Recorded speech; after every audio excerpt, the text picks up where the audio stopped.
Amigos, este vídeo-aula é uma continuidade do anterior, em que eu comecei a tratar da guerra cibernética de destruição dos estados e das culturas nacionais. Neste vídeo, eu vou tratar especificamente da guerra religiosa. Eu vou ter que desdobrar ainda em mais um outro vídeo em que eu pretendo tratar especificamente do caso brasileiro. O assunto é extenso, muito polêmico e delicado, por isso deve ser tratado de uma forma muito cuidadosa. E pelo fato de eu estar ainda bloqueado no Facebook, eu peço para vocês o compartilharem, porque eu não tenho como divulgá-lo de uma outra forma. Peço também que vocês curtam o vídeo, se gostarem, e se inscrevam no canal Impertinências. Então, vamos começar tratando do fenômeno do fundamentalismo religioso, porque é isso que está em jogo. Quando nós pensamos em fundamentalismo religioso, radicalismo religioso, teocracia e fenômenos correlatos, nós imediatamente associamos essas palavras, quase de maneira automática, sobretudo ao islamismo radical, dando como exemplo o Estado Islâmico, que assombrou o Oriente Médio durante tanto tempo, os talibãs no Afeganistão, ou outras manifestações em locais do Oriente Médio, da Ásia, da África. Também falamos de teocracia islâmica do Irã. No entanto, apesar das nossas ilusões liberais, é que o fundamentalismo religioso parece estar crescendo muito na América dos nossos dias, particularmente e de forma alarmante nos Estados Unidos e no Brasil. É bom lembrar que, constitucionalmente, nós somos nações seculares, mas, na realidade, estamos à beira de cair em teocracias evangélicas disfarçadas, cruéis, intolerantes e sanguinárias. Nós temos que entender esse processo social historicamente para saber como enfrentar essa questão tão grave que se apresenta no nosso tempo. O evangelismo cristão fundamentalista cresceu principalmente a partir dos anos 70 do século passado e, desde então, tem dilapidado as bases do Estado republicano, laico, em ambos os países, nos Estados Unidos e no Brasil, provocando conflitos ideológicos gravíssimos que dividem nossas populações e instalam um clima de verdadeira guerra ideológica civil. Às vezes não percebemos esse fenômeno, mas ele ocorre constantemente nos vários âmbitos da sociedade, seja no parlamento, seja nos bairros, mídia, na escola. Eu vou indicar e comentar algumas fontes que recentemente divulgaram análises sérias sobre essa questão. A primeira fonte é The Family, Democracia Ameaçada, um documentário de jornalismo investigativo realizado pelo canadense Jess Moss e que foi lançado no mês passado na Netflix. Embora seu formato seja um tanto clichê, muito semelhante aos demais documentários da Netflix, né, seguem sempre a mesma forma, ele é muito bem documentado e trata da atuação da fundação da Irmandade, The Fellowship Foundation. Vocês se lembram da Irmandade Muçulmana, o grupo radical que tomou o poder no Egito com a Primavera Árabe e depois foi derrubado pelos militares. Vejam, pelo menos os nomes são parecidos. Irmandades, né? Uma cristã, outra muçulmana. Nesse caso da família, trata-se de uma organização que operava silenciosamente nos corredores do poder em Washington, desde a década de 70 até mais ou menos o começo do século XX. Sua sede fica na Virgínia, estado que compõe o chamado Cinturão da Bíblia. Curiosamente, o mesmo Olavo de Carvalho, astrólogo e guru de Bolsonaro. Bom, não fica esclarecido se essa organização continua funcionando e se mantém a mesma força política que teve nas décadas anteriores.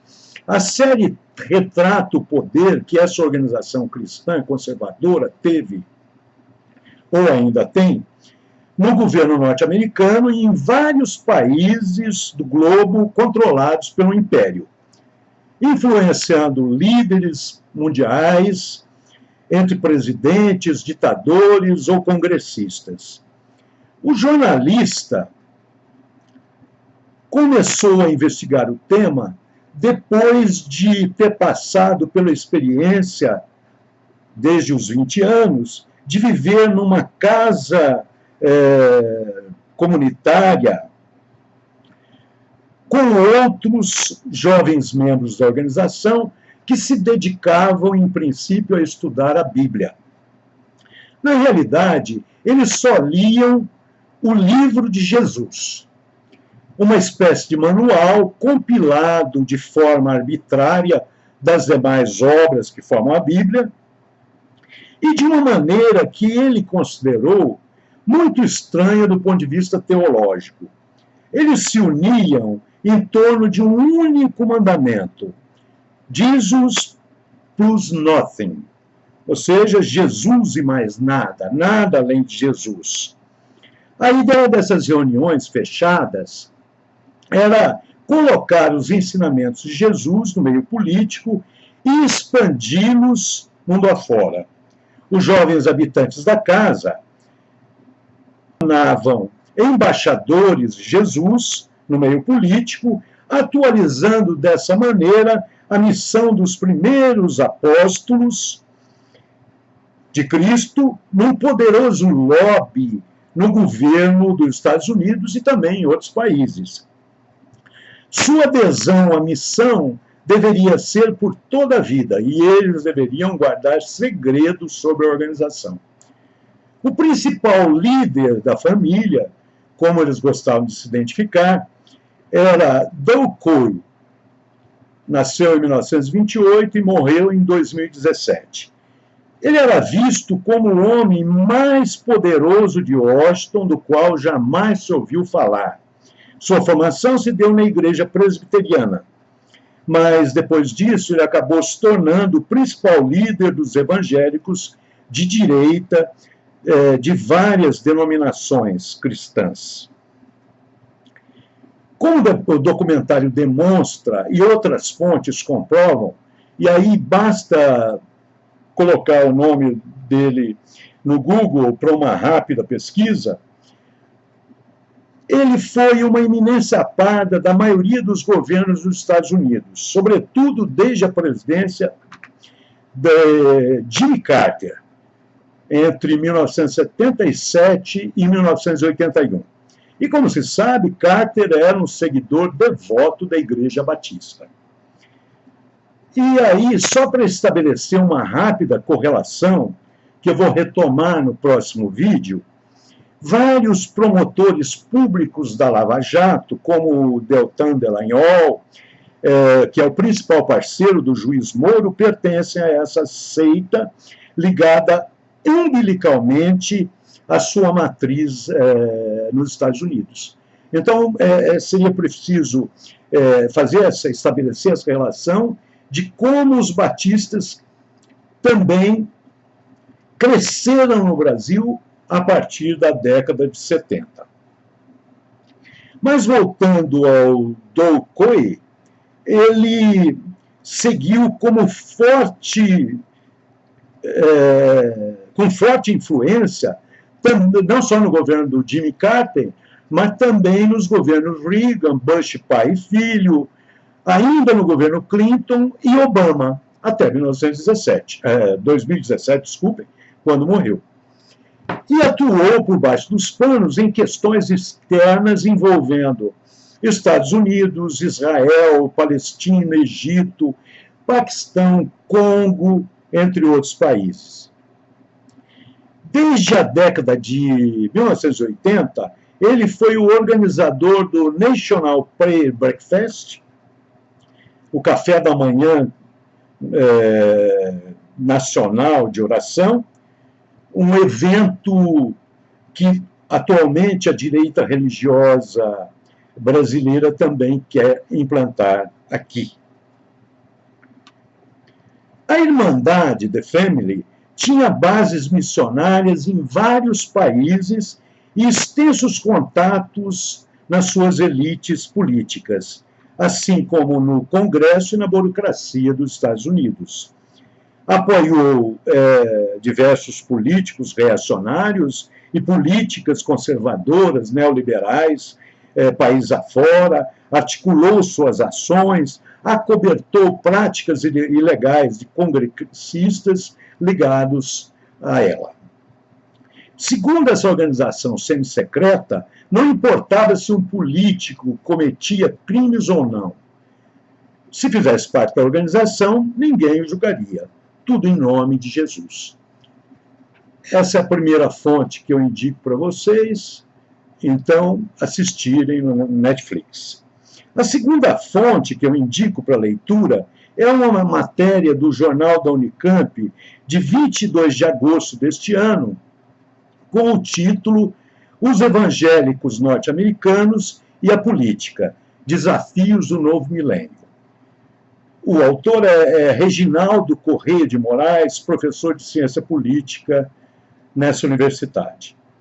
Ele examina as correntes evangélicas que mais têm crescido nos Estados Unidos nas últimas décadas, suas formas de organização e práticas políticas e religiosas, né?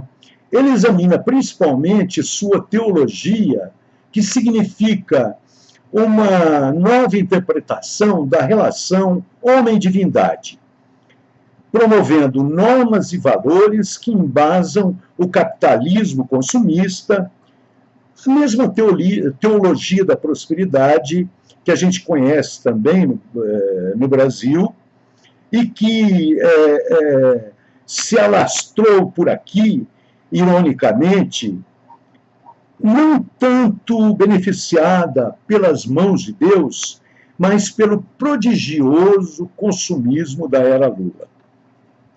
Como diz a matéria, os cofres da igreja conectam-se ainda mais diretamente na teologia da prosperidade, que prega que as doações feitas às igrejas são, na verdade, investimentos que serão reembolsados com sobras. Nós conhecemos bem essa história de exploração dos pobres e ignorantes através do dízimo. O cristianismo fundamentalista dos Estados Unidos se expandiu inicialmente, segundo o autor da matéria, o professor da Unicamp, nas áreas mais carentes de atenção social e pública, do mesmo modo como ocorreria no Brasil, não é? Aqui ainda envolvendo populações mais miseráveis, dada a nossa desigualdade social, né? E isso ocorreria no Brasil nas 2 décadas seguintes, anos 90 e 2000. Nos Estados Unidos começou antes. Mas o sucesso do evangelismo se deve a guerras psicológicas cibernética, com a criação de canais de rádio e TV, como também vai se dar no Brasil, né? Tudo começou com a CBN, que decolou em 1977, criando sua própria universidade, formadora de telejornalistas evangélicos e especialistas em Cristo entretenimento. Essa indústria cultural que a gente conhece, né, gospel, destinada a dar muito lucro e promover a guerra cultural contra o Estado laico. Então, esse mesmo modelo foi adotado pelos fundamentalistas cristãos no Brasil 10 anos depois, né? Mais a final da década de 80. O mesmo estilo, a mesma forma de guerra psicológica através da televisão, noite e dia, com pastores explorando a miséria e a ignorância da população.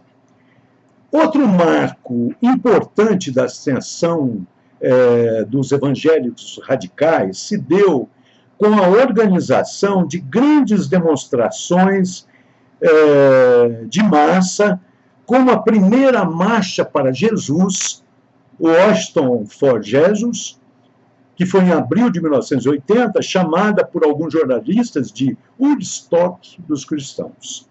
E a partir dessa data, também foram organizadas as Cruzadas para Cristo em diversos campi universitários do país, do estrangeiro. Bom, no Brasil nós também já temos a Marcha para Jesus. Eles só não conseguiram ainda implantar as Cruzadas universitárias para Cristo. A Cruzada para Cristo também foi organizada em vários outros países onde os cristãos ligados aos Estados Unidos tinham influência, né? Bem, no início, a pauta dessas manifestações era purgar os pecados da América. Quais eram esses pecados? A homossexualidade, o aborto, o feminismo, o humanismo secular, que se opunha à fé. E o objetivo também era defender a família nuclear. A gente sabe muito bem que a expansão dos evangélicos radicais foi muito além dessas questões morais. Na verdade, ela preparou o terreno para a ascensão dos enlouquecidos governos Trump e Bolsonaro, que representam a agonia capitalista ocidental no Império e na colônia. Na sua crise terminal, o capitalismo regride à ideologia mais primitiva, que é a fé cega religiosa, que sempre na história provocou morte e destruição. Com Bolsonaro ou sem Bolsonaro, nós temos que acordar desse pesadelo e agir enquanto é tempo, em defesa do Estado laico. Por isso, no próximo vídeo, eu vou continuar o assunto, tratando especificamente da situação nacional. Até breve.